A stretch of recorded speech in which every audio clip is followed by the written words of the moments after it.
HOA sold my ranch before sunrise, so I sold their entire neighborhood before lunch. The morning I came home and found strangers hauling off my equipment, I knew something was rotten. My 3,500-acre family ranch, gone on paper, stolen by an HOA I never joined. But they didn't know the truth. I had the law, the land, and a federal easement on my side. And before this story ends, I'll show you how I turned their scam into the biggest legal reversal this county's ever seen. If you're new here, hit subscribe. These fights get real, and I'd like you riding with me on the next one. The sun was just lifting over the Wyoming horizon when my tires crunched onto the old ranch road. The kind of sound that usually meant home. Cold dawn air poured through the cracked window of my pickup, carrying the familiar mix of sagebrush, dust, and the faint mineral scent drifting off Cottonwood Creek. After a long night hauling supplies from town, all I wanted was a hot cup of coffee and the steady rhythm of cattle waking across the 3,500 acres my family had run for 3 generations. But halfway down the drive, something felt wrong.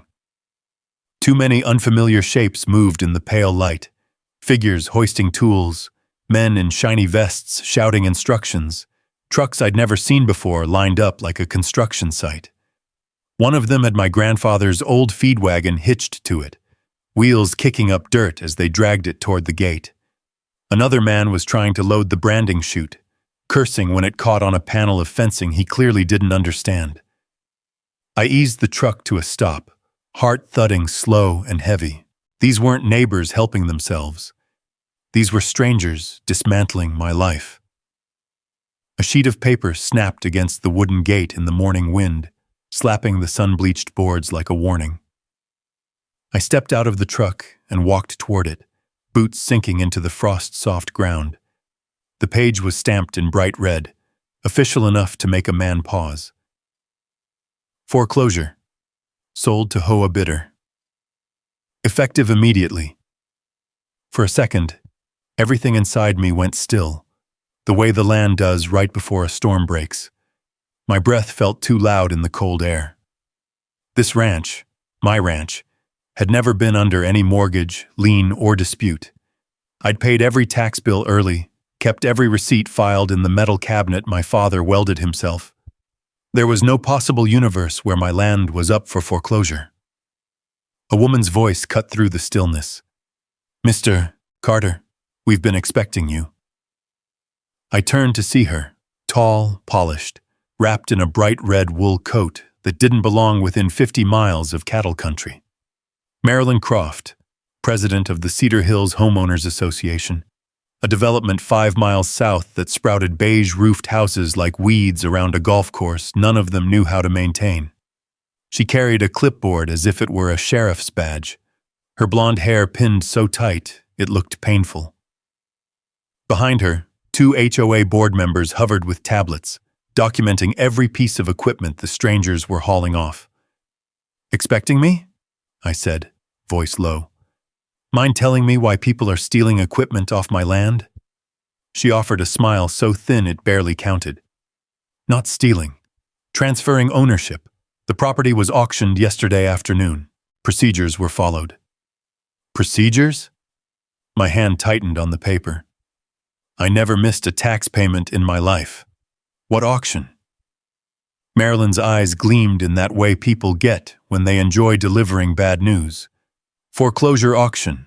Delinquent community impact fees totaling $78,000. The HOA placed a lien on the property months ago. You received notice. "I'm not part of any HOA," I shot back. "Never signed a thing. Never agreed to a thing." "Oh, but you are now." She tapped her clipboard with a manicured nail. "Boundary adjustments were filed last year.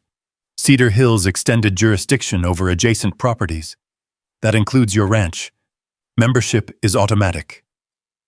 I stared at her, the morning wind whistling between us. "Lady, my grandfather bought this ranch in 1954. You don't get to auto-enroll land into your little covenant." She shrugged, as if this were a trivial misunderstanding rather than grand theft. "Community standards exist for stability. And when owners fall behind on required fees, consequences follow. The winning bidder has already initiated transition.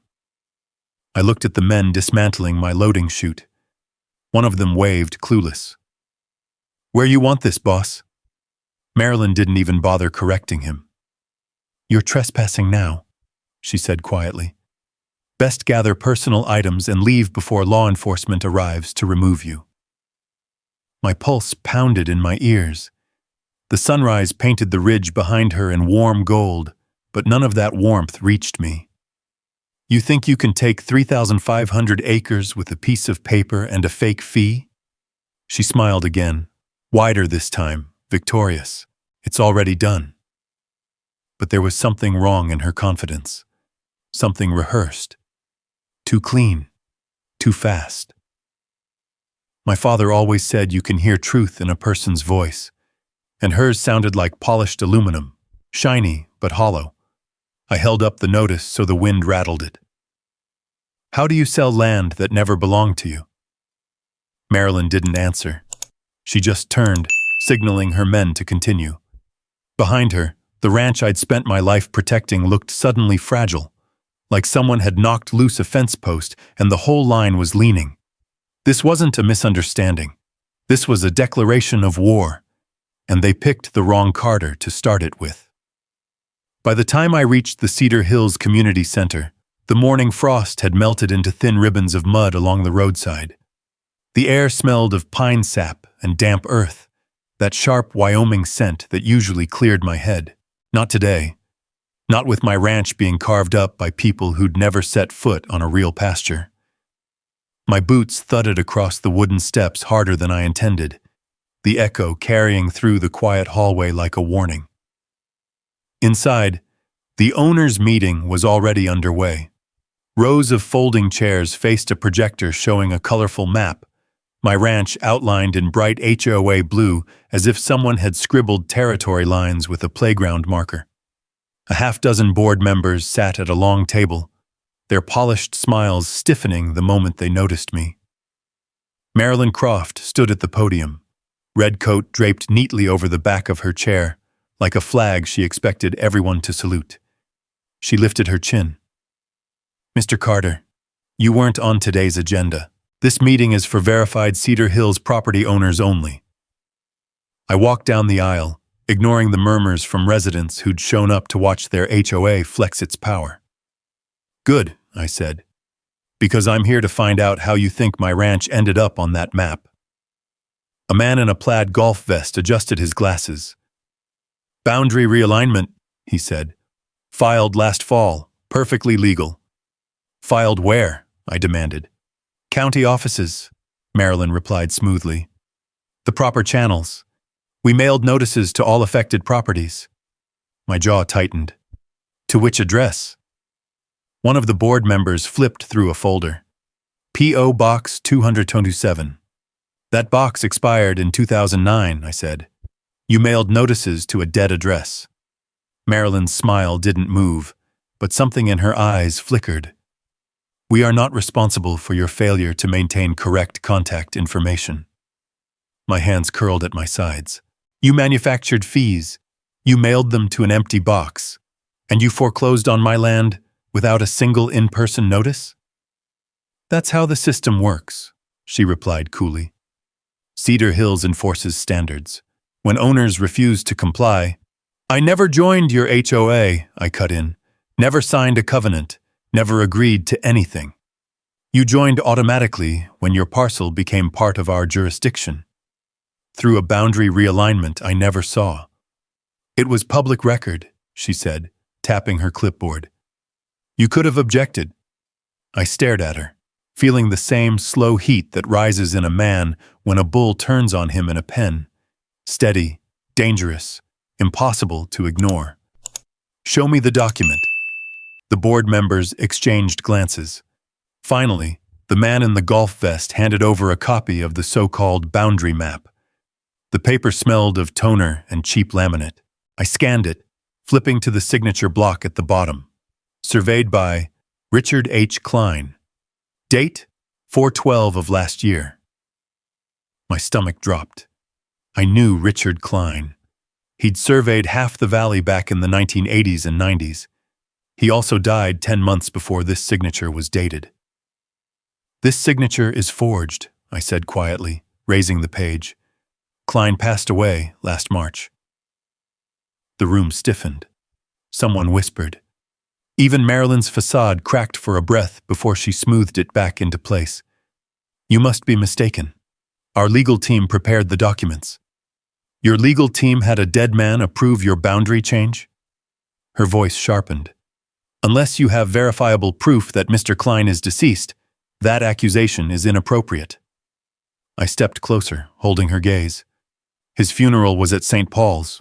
I was there, and even if your paperwork wasn't forged, which it is, you don't get to swallow 3,500 acres because you need a buffer for your pickleball courts." A few people laughed nervously. Marilyn slammed her gavel. "Order! Mr. Carter, you are disrupting this meeting. If you continue, we will have you removed." "Try it," I said, not raising my voice but letting the weight of the words settle. The back door opened. Sheriff Bo Hargreaves stepped inside, hat in hand, badge catching the fluorescent lights. He looked between me and Marilyn with the weary expression of a man who'd rather be anywhere else. "Morning, Elias. Got a call about a disturbance." "There's no disturbance," Marilyn said smoothly. "Just an individual refusing to accept the lawful foreclosure of his property." Bo rubbed the bridge of his nose. "Elias, the paperwork's processed.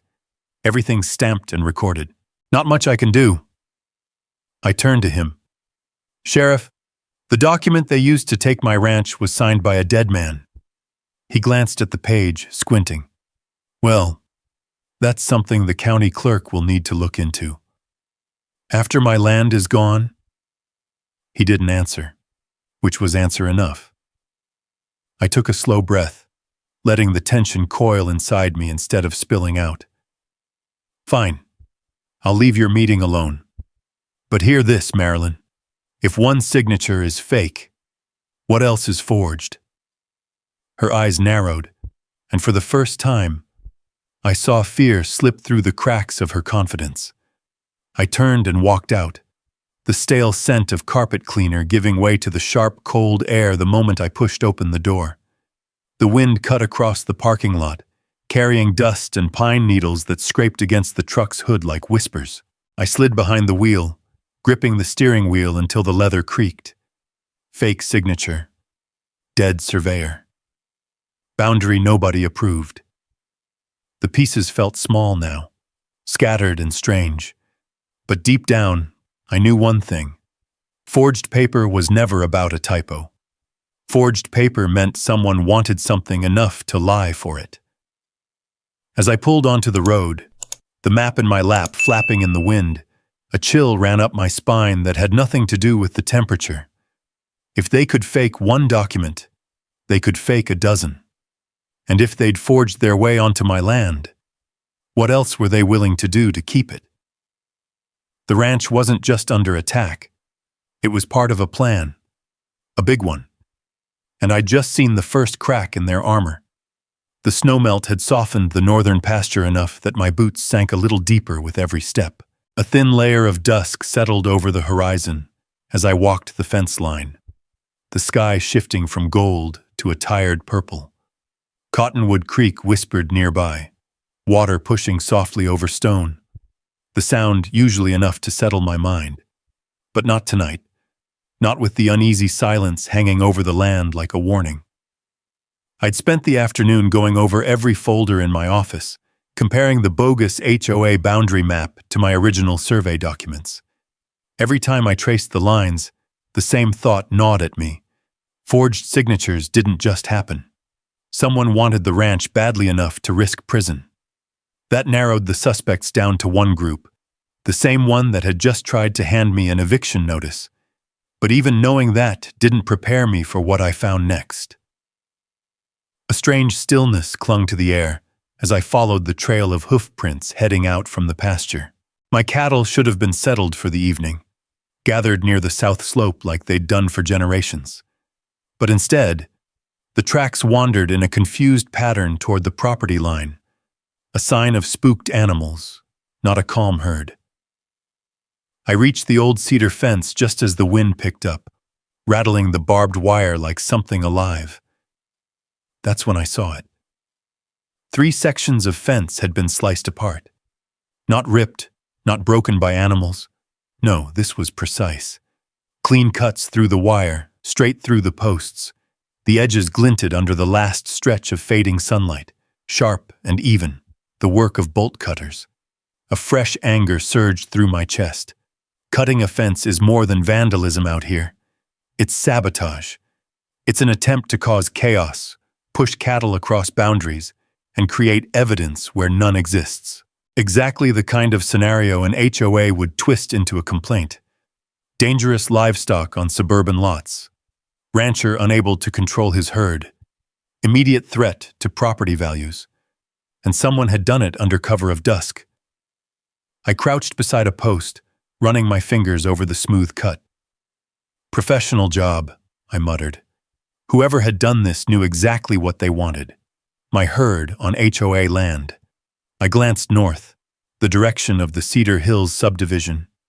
Even from a distance you could see porch lights glowing. Houses lined up in identical rows like someone punched out a template and pasted it on the edge of the prairie. A few silhouettes hovered near the easement road, phone screens glowing blue, pointed toward my property. Recording. Setting a narrative before I even had a chance to see the damage myself. The crunch of gravel behind me made me stand up straight. A boy, skinny, maybe 16, wearing a hoodie too thin for the cold, stood with his hands shoved deep in his pockets, rocking on his heels as if trying to disappear into himself. His hair flopped into his eyes, and he looked like he hadn't slept in days. "Mr. Carter?" he said, voice cracking. "Evening," I replied, keeping my tone calm. "You out here alone?" He swallowed hard. I needed to talk to you." The shift in his voice made my stomach drop. "You know something about this?" I asked, gesturing to the cut fence. He nodded, eyes wet. I didn't want to do it." The wind carried his words away almost as quickly as he spoke them, but I heard every syllable. "What happened, son?" I asked, softer this time. He looked down at his shoes. "Ms. Croft, Marilyn, she said the HOA needed proof your cattle were a problem. She said it was community service. She gave me $50 and told me to cut the fencing at dusk. Said no one would know." Anger pulsed through me again, colder now, sharper, but not at him. "What's your name?" I asked quietly. "Wyatt," he whispered. "Wyatt Bloom." I nodded. "Wyatt, thank you for telling me. You did the right thing coming here." He squeezed his eyes shut. "I thought it was just a scare thing. Like they'd send a letter or something. I didn't know that they'd try to take your whole ranch." I drew a breath, steady and slow. "Listen to me. You're not in trouble with me, but I'm going to need you to tell the truth if someone asks." Wyatt hesitated, kicking at the dirt. "They'll kill me in that HOA. Not literally, I mean, like, my mom will freak out. We rent. Marilyn's the reason we got the place cheap." His fear sat heavy in the cooling air, heavier than the shadows now gathering across the land. I straightened. "How about this? I won't involve you unless absolutely necessary, but I may need your word later. And if you're ever pressured again, you call me. Understand?" He nodded, wiping his sleeve across his nose. "I'm real sorry, Mr. Carter." "I know, son." A distant honk echoed from the HOA side. Someone's car alarm or a signal. Wyatt flinched. "You should head home," I said. "Stay out of sight for tonight." He hurried off along the property line, shrinking into the growing darkness until he vanished behind a mesquite stand. The stillness returned, but not the kind that calms a man. This one crawled under the skin. I turned back to the fence. The broken wire glinted under the rising moon, each cut shimmering like an accusation. Wyatt's confession wasn't just proof of sabotage. It was evidence that Marilyn was orchestrating an entire campaign to bury me under violations. Fence cutting, fake signatures, bogus boundaries. Each piece pointed to a deliberate, coordinated effort. They weren't just trying to steal land. They were building a case. I pulled out my phone and took photos of the damage, close-ups of the cuts, and wide shots showing the trail of cattle tracks leading from my ranch into HOA land. Evidence.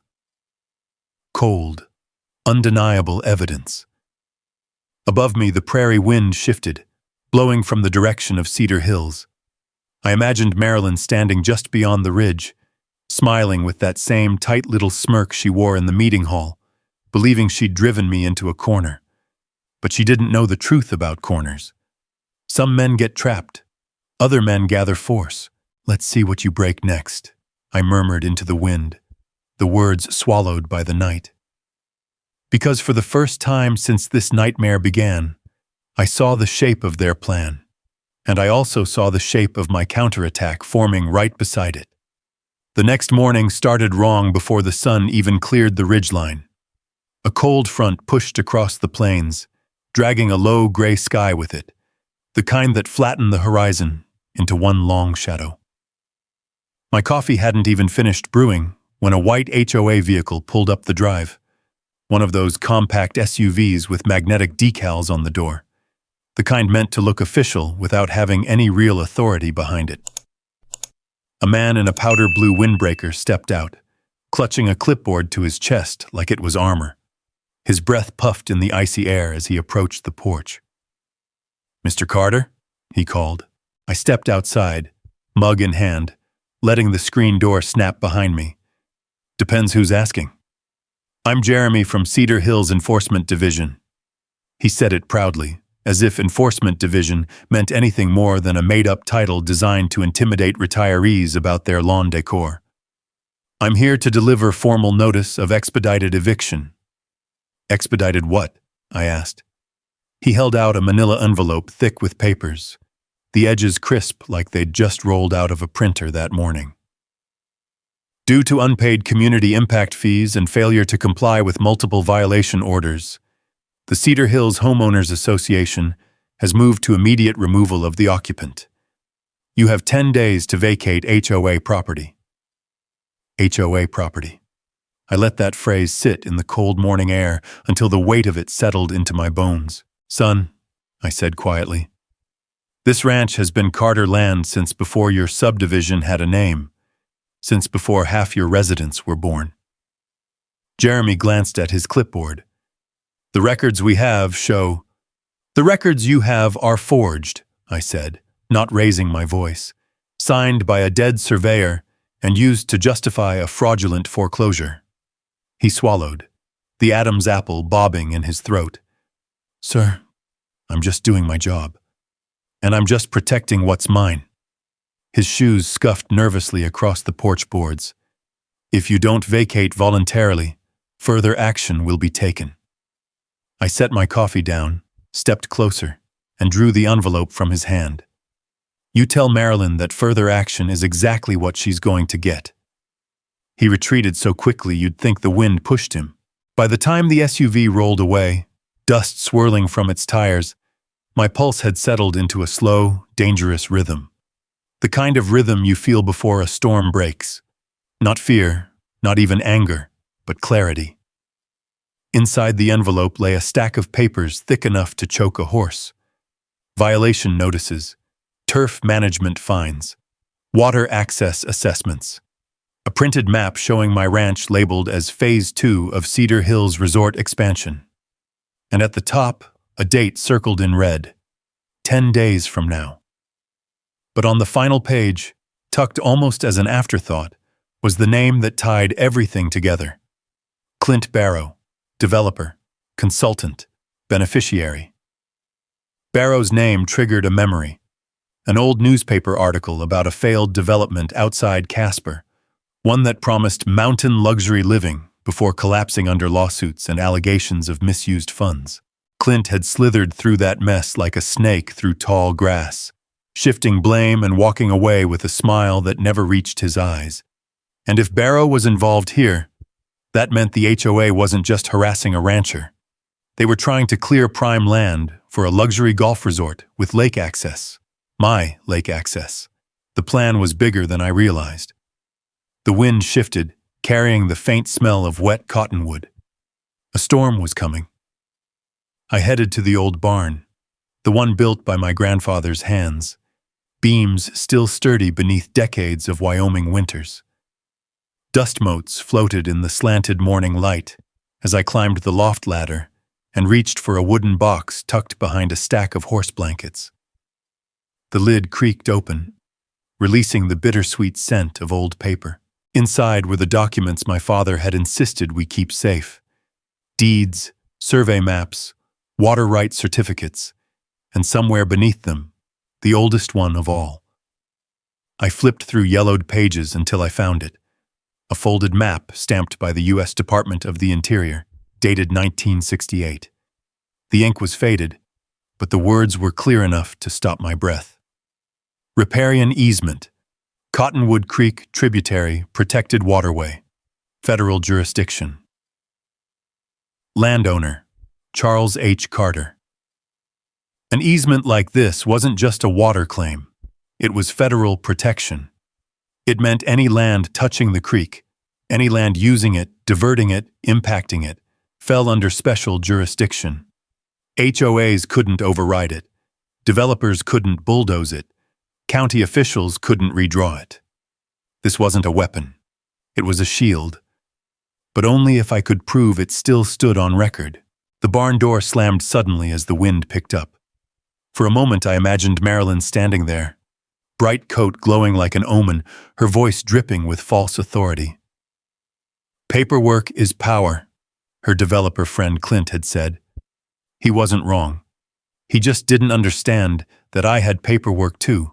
Older, stronger, legal in a way their forged maps could never touch.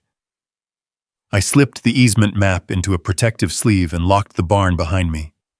The cold bit harder now, the sky darkening as the storm line crawled closer, the wind whipping dry grass against the fence posts like rattling bones.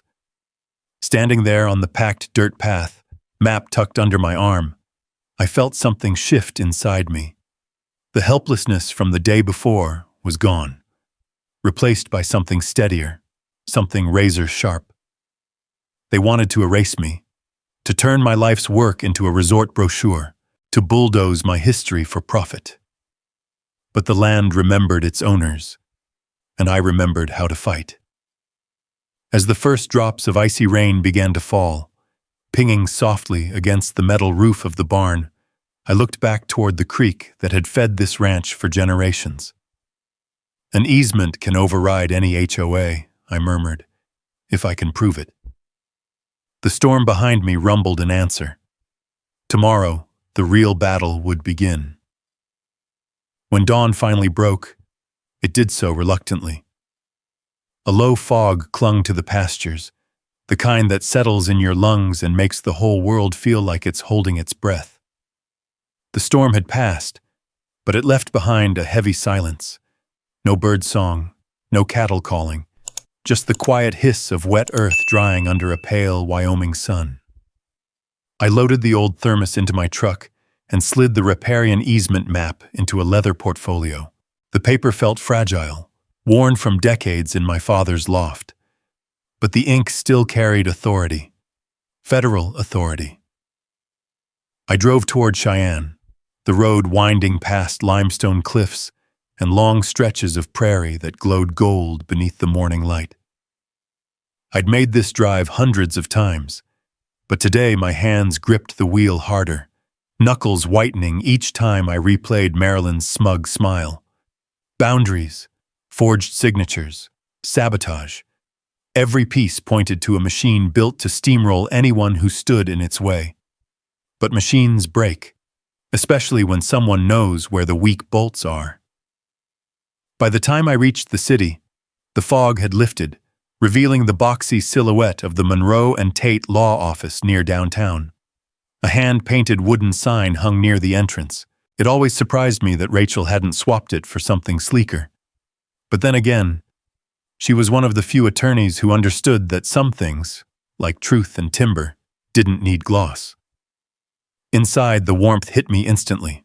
Coffee, printer ink, and the faint citrus scent she always kept in her office. Rachel stood behind a cluttered desk, sleeves rolled up, copper hair pulled into a loose knot. At 30-something, she had the kind of focus that could silence a room without raising her voice. "Elias?" She nodded once, scanning my face. "You look like you haven't slept." "Didn't," I admitted. "Got something you need to see." I laid the easement map on her desk. She reached for her glasses, leaning in as the paper crackled beneath her hand. "Federal riparian easement," she murmured. "Stated as active. Filed in '68. That predates any HOA by at least 50 years. And overrides county redraws," I added, "if I can get the records department to confirm it's still on file." She tapped the map thoughtfully. "You realize this isn't just protection. This is a weapon." The word hung between us. Rachel looked up. "Tell me everything." So I did. The forged signature, the fence cutting, Wyatt's confession, the expedited eviction, Maryland's little empire of clipboard tyrants, the developer's name tied to the resort plans. Each detail sharpened her expression until her eyes matched the ice-blue Wyoming sky outside. "When you walked in, I expected we were dealing with a petty HOA power trip," she said quietly. "But this? Elias, this is systematic. It's targeted. And if they forged a boundary survey," she opened her laptop, "they forged more." While she typed, I scanned the hallway. Outside her office, a paralegal was flipping through binders labeled with county names: Albany, Carbon, Laramie, full of the same kinds of disputes Rachel specialized in. Ranchers, landowners, old families with roots deeper than the fence posts hammered into their ground. She clicked her tongue. 3 years of HOA tax filings, all claiming nonprofit status, but paying out consultation fees to developers. Barrow's company, the same one tied to your ranch. I felt a cold ripple run down my spine. "So they're not just bullying me." "No," she said. "They're running a scam, and your land is the biggest prize." She stood abruptly. "We need affidavits, photos, documentation." I took pictures of the cut fence, I said. "And Wyatt, the boy, he admitted what he did." Rachel's expression softened for a moment. "Poor kid. These HOAs thrive on coercing people who don't have the power to say no." "He's scared," I said, "but I think he'll tell the truth if it comes to it." She nodded. "We'll keep him safe." The office door opened, and for a moment the hallway filled with the sound of boots squelching on the entry mat. A dust-covered man stepped inside, hat in hand. He gave Rachel a small nod. "You called?" She motioned him in. "Elias, this is Deputy Clerk Samuel Granger." He offered a handshake. "Heard you've got something that needs digging." I slid the easement map toward him. "Need to confirm whether this is still on official record." He unfolded it carefully. "Haven't seen one of these old federal easements in years." He traced the line of Cottonwood Creek with a weathered finger. "If this holds, the HOA can't touch your land. They'd need federal clearance just to widen a walking path near your waterway." Rachel smiled faintly. "That's what I hoped you'd say." Granger pocketed the map reverently. "Give me a day or two. Could be buried under microfilm or tied to old land patents. Folks forget land has a long memory." He nodded toward me. "And sometimes it remembers who it belongs to." When he left, the room felt lighter somehow. Rachel turned back to me. "While he digs, we start building your case. I want every piece of paper that proves your ownership. Tax receipts, water usage logs, land patents, old letters, anything with a date and your family's name on it." "I've got a metal filing cabinet full," I said. My dad kept records like scripture. Good, she replied. We'll make your case airtight. She reached for another file. Also, the HOA hasn't paid county taxes for 3 years. If that's true, they have no standing to foreclose on anything. The realization hit me like the first gust before a dust storm. If Marilyn forged boundaries, Rachel continued, she forged more than that, I finished. We sat in silence as the implications settled around us. The hum of her office printer filled the quiet. Outside, a truck drove past, tires splashing through leftover rainwater. Finally, Rachel said, Elias, you're not just fighting for your ranch. You may end up exposing the biggest land fraud this county's ever seen. I let out a slow breath. Then let's make sure we don't miss a single loose nail. Her smile grew sharper. We won't. I stood to leave, portfolio tucked under my arm. As I reached the door, Rachel called after me. Elias? I turned. You picked the right moment to fight back. I stepped into the crisp Wyoming air, the scent of wet asphalt mixing with pine. The clouds had broken, revealing bright patches of sky overhead. The storm had passed, but the battle was just beginning. And this time, I wasn't walking into it alone. 2 days later, I found myself pulling into the Cedar Hills Community Park, a manicured stretch of artificial turf and decorative boulders that tried a little too hard to look wild. The HOA was hosting what they called a community safety forum, though every instinct in my body said this was something else. A stage, a setup, a public trial orchestrated before a verdict was already sealed. Rows of folding chairs filled the open grassy field. Professional speakers stood on metal stands, humming with feedback. A projector screen flapped lightly in the wind, its edges snapping against the metal frame. Beside it, a table held stacks of glossy pamphlets printed with my ranch's image, shot from an angle that made it look like a hazardous industrial complex instead of a cattle spread. The title on the pamphlet read, Protecting Property Values, Understanding Agricultural Threats. My jaw clenched.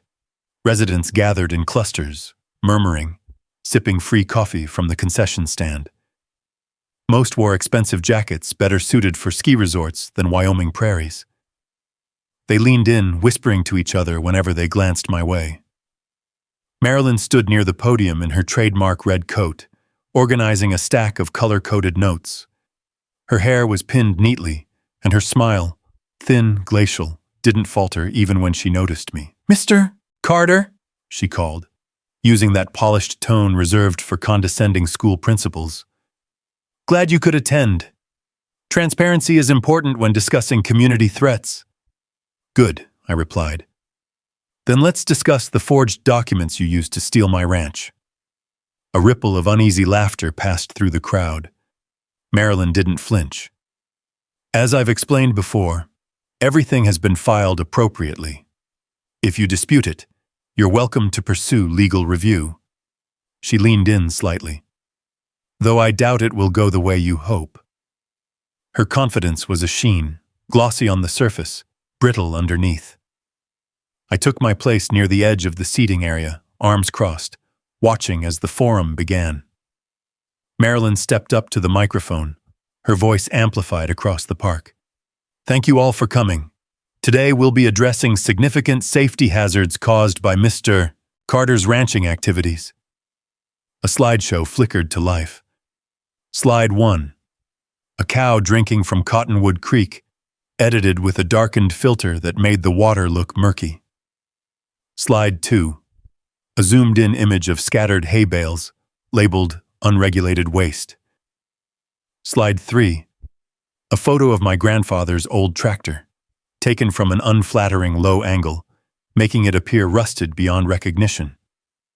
Soft gasps rose from the gathered residents, many of whom clearly had never stepped foot near actual livestock. Marilyn continued, These images illustrate the environmental degradation happening mere yards from your homes. Contaminated water, hazardous equipment, uncontrolled livestock. Those cattle were only on your land because someone cut my fence, I interrupted loudly. A chorus of murmurs spread across the crowd. Cameras turned toward me. I made sure my voice stayed steady, and I have proof of who did it. Marilyn stiffened.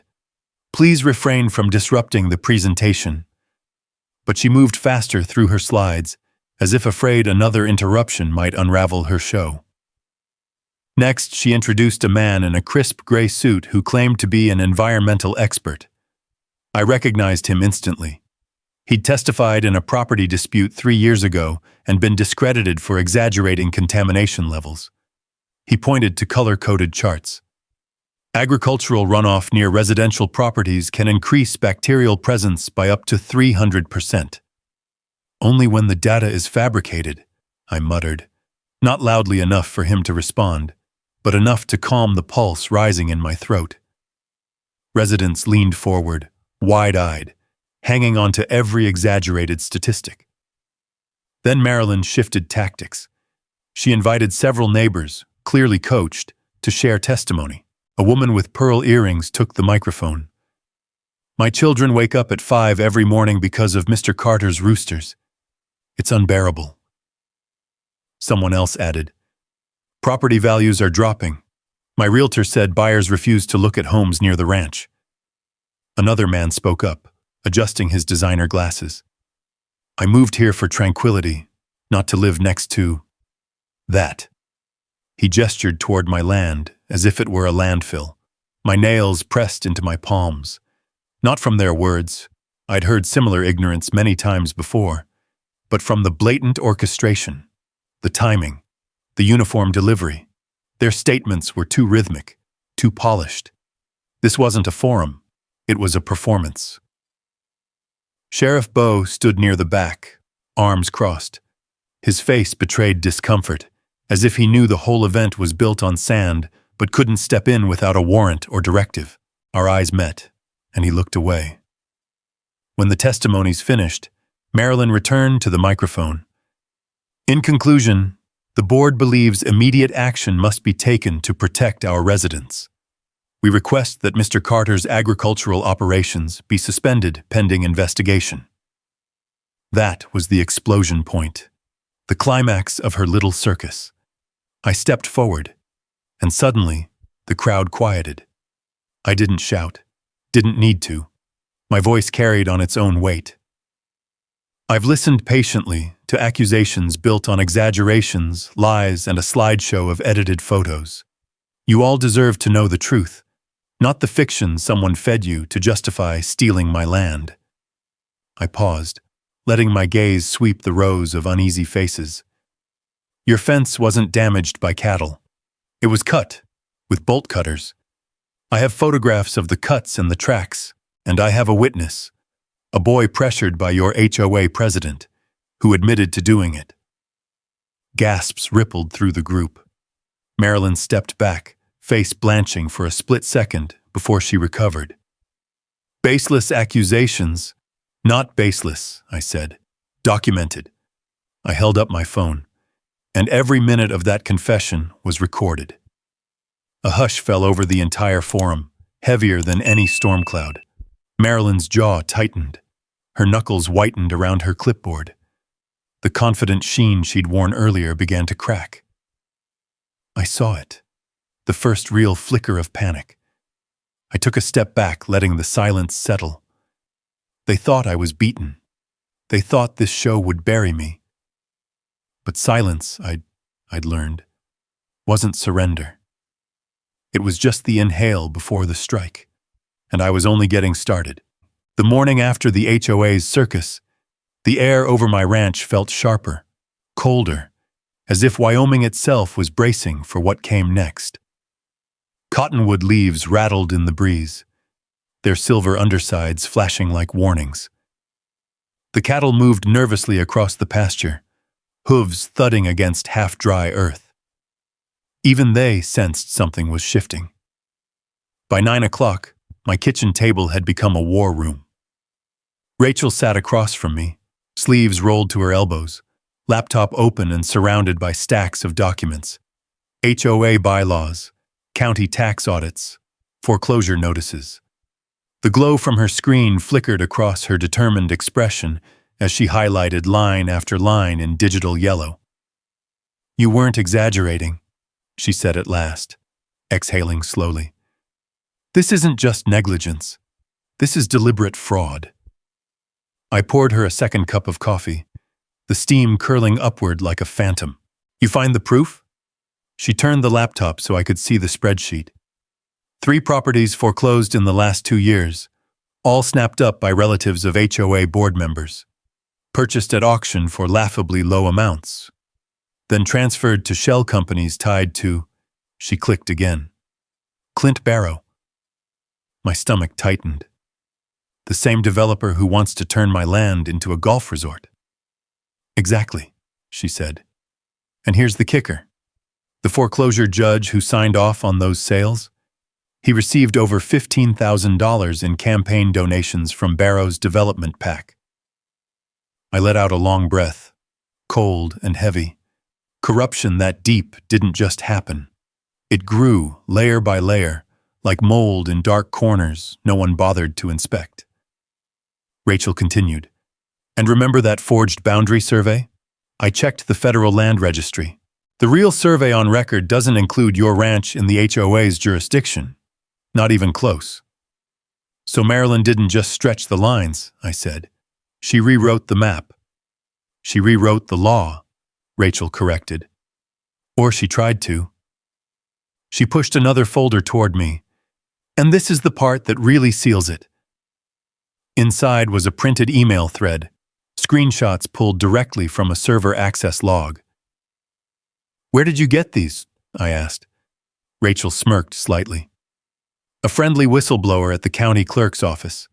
Someone who doesn't appreciate being ordered to file midnight documents without oversight." I scanned the emails, heartbeat quickening with each line. From M. Croft at Cedar Hill HOA to C. Barrow at Vista Dev boundary amendment filed. Klein's signature added. Proceed with acquisition plan. Another message. Transfer of 14-acre parcel approved once Carter property secured. Resort blueprint finalized pending board vote. Everything I suspected, spelled out in black text. "They weren't even subtle," I murmured. Rachel leaned back. "People get sloppy when they think they're untouchable." I flipped to the next page and my breath caught. A scanned check made out to the HOA treasurer's husband for consultation fees. $40,000. The memo line read simply, Phase 2 clearance. "Phase 2, I repeated. Rachel nodded. "Your ranch." A cold, focused anger settled over me, not the wild fury from before, but the kind that sharpened my thoughts like a whetstone. "This is racketeering," she said plainly.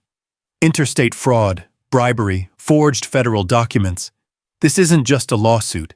This is federal prison material."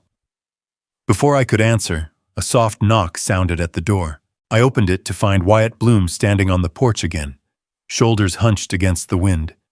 He looked smaller than last time, as if fear had carved away at him. "Wyatt," I said gently, "come on in." He stepped inside, eyes darting nervously toward the stacks of paperwork. "Mr. Carter, I thought you should know something." Rachel looked up. "Hi, Wyatt. You're safe here." He swallowed hard. "My mom got a letter from Miss Croft. It says if we don't maintain association loyalty, we'll be evicted from our rental." My chest tightened.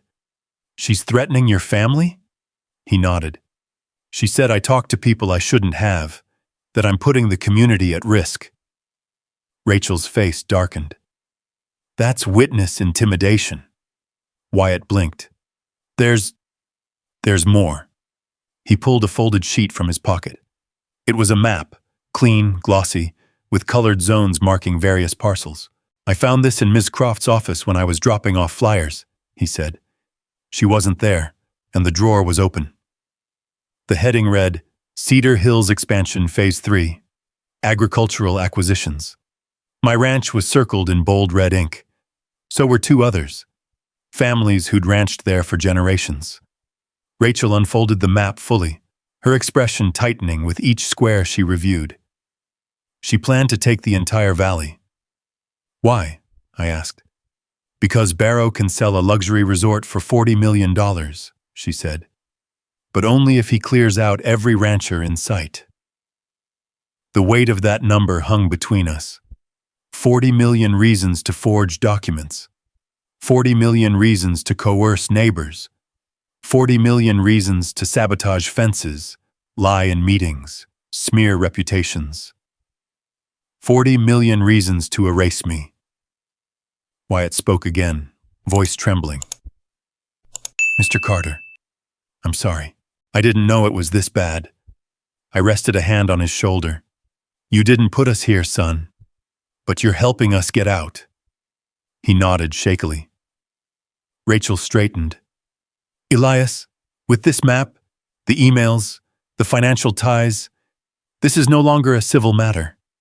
This is criminal conspiracy. A gust of wind rattled the window, sending a thin whistle through the cracks. Outside, clouds churned over the prairie like a warning. What happens now? Wyatt whispered.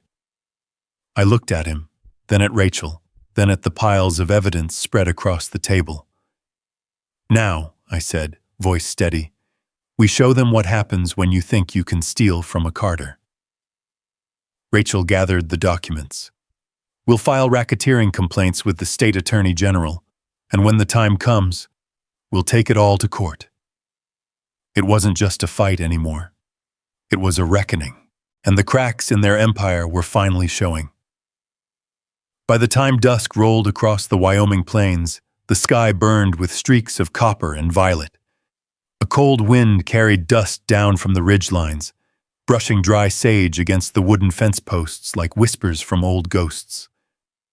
I stood on my porch, arms crossed, watching the land darken 1 acre at a time. The ranch looked steady, ancient, older than the HOA's arrogance, older than any forged map. It reminded me why the fight mattered. Inside, the house felt strangely still. Wyatt had gone home hours ago with a plate of leftover stew, and Rachel's reassurance ringing in his ears. Rachel herself was driving back to Cheyenne, her truck loaded with evidence files. She promised to return by morning. Meanwhile, Deputy Clerk Granger was combing through county archives, searching for the official easement record to match the map we'd found in my barn. All I could do now was wait. Waiting. That was the hardest part of any fight. The storm shutters rattled softly as the wind picked up. I opened the door and stepped back inside, the familiar creak of the old floorboards greeting me like an old friend. The house smelled faintly of pine resin from the logs I'd split earlier, mingled with the scent of aging paper. My father's filing cabinet sitting open beside the kitchen table. I pulled out the next stack of deeds and tax receipts. Years of documentation, decades really, yellowed edges curling slightly.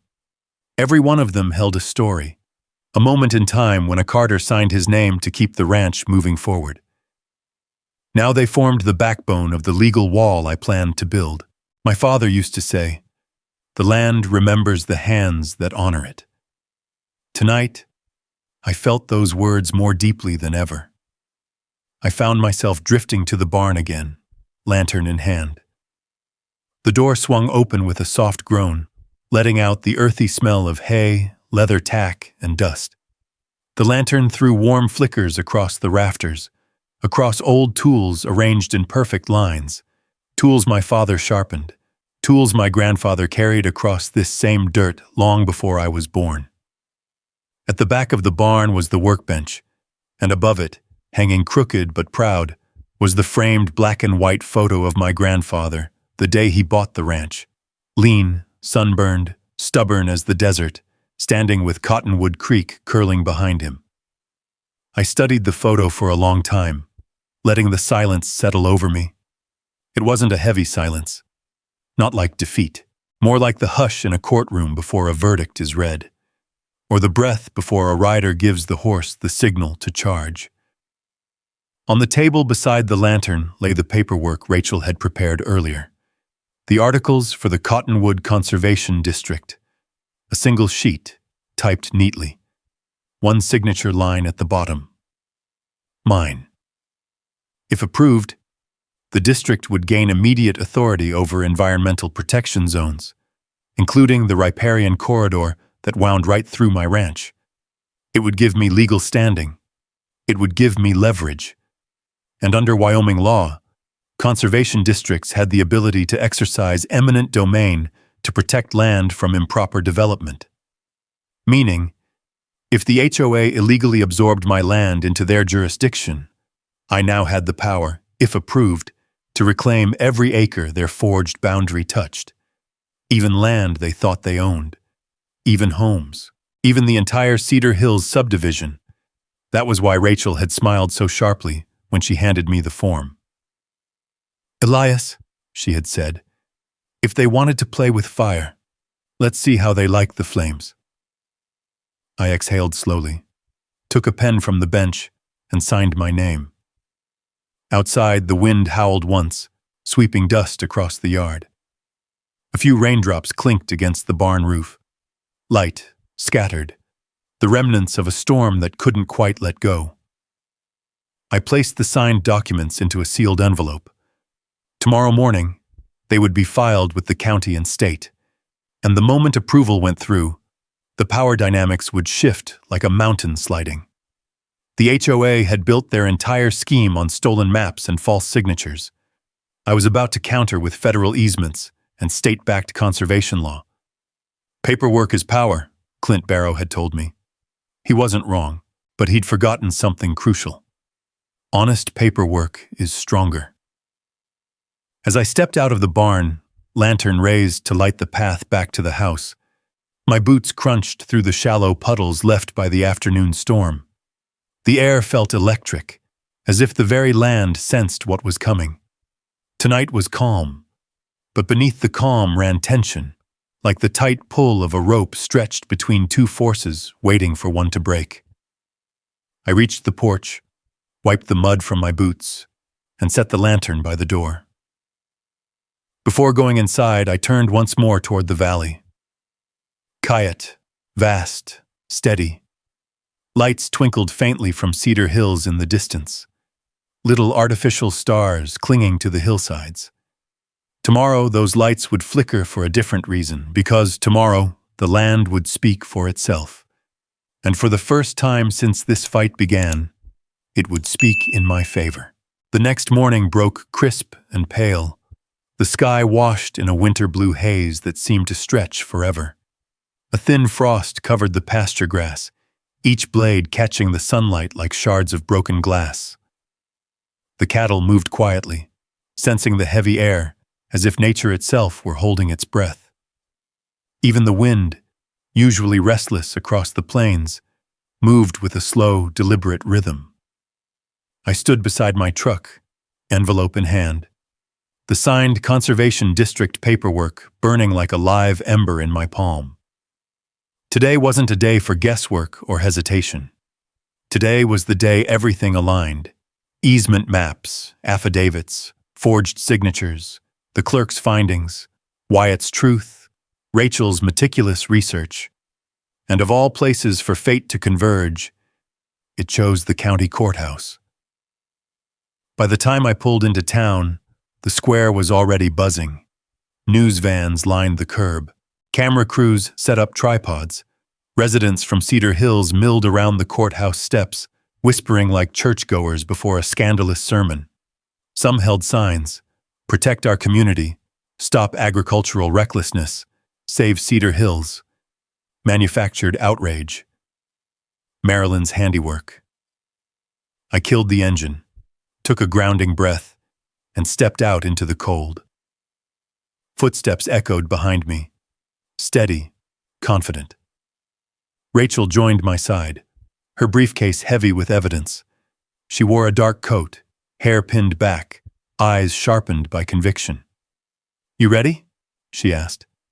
"As ready as a Carter needs to be," I said. Inside, the courthouse lobby bustled with voices bouncing beneath the tall ceilings. The smell of wood polish and old paper filled the air, familiar and oddly comforting. Sheriff Bowe stood near the entrance to the courtroom, hat held respectfully in one hand.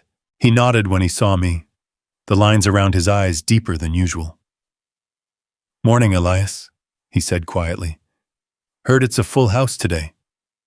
"Your HOA president made sure of that," I replied. He sighed. "I saw some of their complaints. Never sat right with me. But today, well, let's just say I'm keeping an open mind." It wasn't an apology, but it was close enough for now. We entered the courtroom.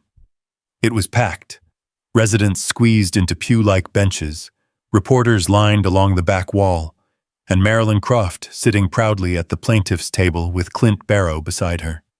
She wore another tailored coat, white this time, pristine as bleached bone, and her expression was nothing short of triumphant. For someone about to be blindsided, she looked awfully comfortable. The judge entered, rapping his gavel sharply. "We are here for the emergency injunction hearing requested by Cedar Hills Homeowners Association against Mr. Elias Carter." Marilyn stood instantly. "Your Honor, the HOA seeks immediate cessation of all agricultural activity on the Cedar Hills border. Mr. Carter's actions pose environmental, safety, and economic threats." Rachel rose. "Your Honor, before any allegations proceed, the defense has preliminary evidence that directly undermines the HOA's claim of jurisdiction." Marilyn shot her a glare sharp enough to cut wire. The judge motioned. "Proceed." Rachel handed him a binder. "Your Honor, Exhibit A, the so-called boundary realignment document submitted by Cedar Hills last year. The surveyor's signature belongs to Richard Klein, a man deceased 10 months prior. We have his death certificate." A wave of murmurs rippled through the courtroom. Marilyn's lips thinned. The judge flipped pages, eyebrows narrowing. "Is this accurate?" "It is," Rachel said, "and that forged signature was used to justify annexing Mr. Carter's ranch into HOA jurisdiction." "Impossible," Marilyn snapped. "Our legal team verified." Rachel didn't let her finish. "We have the emails, Your Honor. Direct communication between Ms. Croft and Mr. Barrow coordinating falsified filings and foreclosures." She opened another binder, Exhibit B. Clint shifted uncomfortably. The judge's eyes darkened. "Ms. Croft, do you care to explain?" Marilyn straightened, but her voice wavered faintly. "These are taken out of context. Fabricated, no doubt. Mr. Carter has clearly hacked." Rachel slid a flash drive forward. "These were retrieved by the county IT department under subpoena request. Time-stamped, verified, not altered." If silence had weight, the room was sinking under it. "And there's more," Rachel continued, her voice steady as bedrock. "Exhibit C, tax records indicating Cedar Hills HOA has not paid mandatory county property taxes in 3 years. An HOA delinquent in taxes has no authority to foreclose on any property." The judge's jaw set tightly. Before Marilyn could spin another lie, I stood. "Your Honor," I said, voice steady. "Exhibit D." I handed the clerk a sealed envelope. Inside lay the map, my father's map, the federal riparian easement from 1968. "This document places Cottonwood Creek under federal protection," I said, "meaning any land touching it cannot be seized, repurposed, or developed without federal approval. Cedar Hills never had authority over it. Not then. Not now." A collective gasp filled the room. Clint's face drained of color. Judge Henley scanned the document, his expression shifting from curiosity to stunned realization. "This overrides local jurisdiction." "It does," I said, "and it invalidates every action taken against my ranch." Rachel stepped forward again. "Additionally, Your Honor, Exhibit E." She motioned to the bailiff. Wyatt entered the courtroom. The boy walked with small, hesitant steps, but his resolve was visible in his clenched fists. His mother trailed behind him, eyes damp but proud. Wyatt cleared his throat. Ms. Croft paid me to cut Mr. Carter's fences. She said it would help the HOA build a case. I recorded her telling me what to do." He handed the judge a USB drive. Marilyn shot to her feet. "Lies! This is harassment! He's a child! He doesn't understand!" "He understands perfectly," Rachel said coolly. The judge rapped his gavel. "Enough." Silence fell once more. "At this time," Judge Henley declared, voice firm, "the court acknowledges substantial evidence of fraud, forgery, and deliberate harassment perpetrated by the Cedar Hills HOA." I stepped forward, not with anger, but with the quiet certainty that paper carried more power than any threat. "Your Honor," I said, "on behalf of the newly formed Cottonwood Conservation District, effective as of this morning, I am invoking eminent domain authority to reclaim all properties illegally annexed through forged documents." Gasps erupted. Someone dropped a phone. Marilyn stumbled back as if struck by a physical blow. I continued, "That includes the entirety of Cedar Hills estates. Under state law, agricultural use valuation places each half-acre parcel at approximately $800. The judge nodded slowly, absorbing it. Marilyn's voice cracked as she lunged forward. "You can't take our homes!" "I'm not taking anything," I said calmly. "I'm restoring what you stole and protecting the land your HOA tried to erase." The judge banged his gavel. "Given the evidence, federal agents will be notified immediately. This hearing is adjourned." As reporters surged forward and residents erupted into chaos, Sheriff Bowe moved swiftly to restrain Marilyn. Clint tried to slip out the side door, but 2 deputies cut him off. Rachel touched my arm lightly. "It's done, Elias."